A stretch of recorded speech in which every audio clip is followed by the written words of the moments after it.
I never thought my life could be destroyed so easily. One moment, I was an ordinary man with a promising career, a steady group of friends, and a belief in fairness.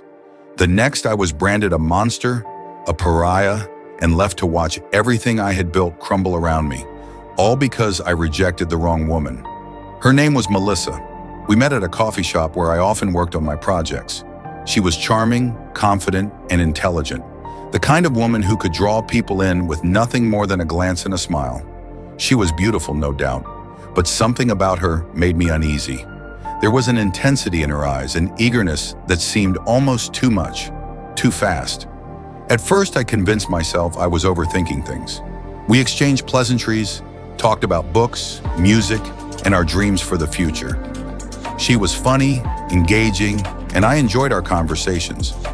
But then she started showing up at the coffee shop every day, sitting at the table next to mine, leaning in closer, touching my arm when she spoke. She began texting me at odd hours, asking me personal questions, prying into my life in a way that made me uncomfortable. One evening, she asked me out to dinner. It was casual, almost flippant, as if my answer was a mere formality. When I declined, citing my busy schedule, her expression darkened for just a moment. So brief I might have imagined it. But then she smiled and shrugged it off. "Next time," she said. There was no next time. I became more distant, more guarded. I started avoiding the coffee shop, changing my usual habits, hoping she would lose interest. But Melissa wasn't the type to let things go. The texts became more insistent, her appearances at places I frequented more frequent. Then one night, she showed up at my apartment. I don't know how she found my address. She was standing at my door, drenched from the rain, her eyes wide with desperation. "Why are you avoiding me?" she asked, her voice shaking. I told her, as gently as I could, that I didn't see her that way, that I wasn't interested, that she needed to stop. Something in her snapped, her face contorted with rage, her breathing became rapid and shallow. She accused me of leading her on, of playing with her feelings. "You think you can just discard me?" she hissed. "You'll regret this." I shut the door, my heart pounding. I didn't sleep that night, a sick feeling growing in the pit of my stomach. I should have known she wasn't done with me.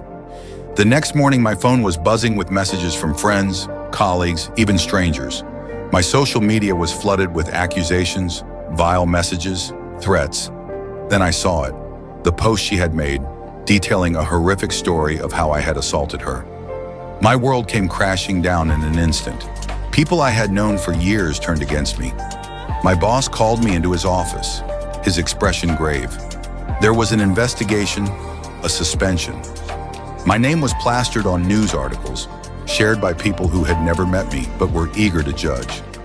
I tried to defend myself, to explain, but no one wanted to listen. The court of public opinion had already found me guilty. I went to the police, hoping to clear my name. But Melissa had covered her tracks well. She cried in front of them, showed them bruises I knew I hadn't given her. Her story was airtight, rehearsed to perfection. I was questioned, scrutinized, doubted. And even though there was no real evidence, the damage was already done. The weeks that followed were hell. I lost my job. My friends disappeared, unwilling to be associated with me. My parents, though supportive, struggled under the weight of the whispers and the judgmental stares. I stopped leaving my apartment, afraid of the glares, the possibility of being confronted. Then, just as suddenly as it started, it was over. A piece of evidence surfaced, security footage from a bar showing Melissa laughing and drinking with friends at the exact time she claimed I had assaulted her. Her story unraveled, the police dropped the case, and the truth came out. But by then it didn't matter. People don't remember innocence as well as they remember guilt. My reputation was in ruins, my career a ghost of what it once was. The people who had condemned me so quickly never apologized, never acknowledged their mistake. Melissa vanished, no consequences, no punishment for what she had done. I was left with the pieces of my shattered life, trying to rebuild, knowing I would never be the same again. I learned a harsh truth. Justice isn't always fair, and a single lie can be more powerful than a lifetime of truth. And as I sit in the remnants of what my life used to be, I wonder if I will ever be whole again.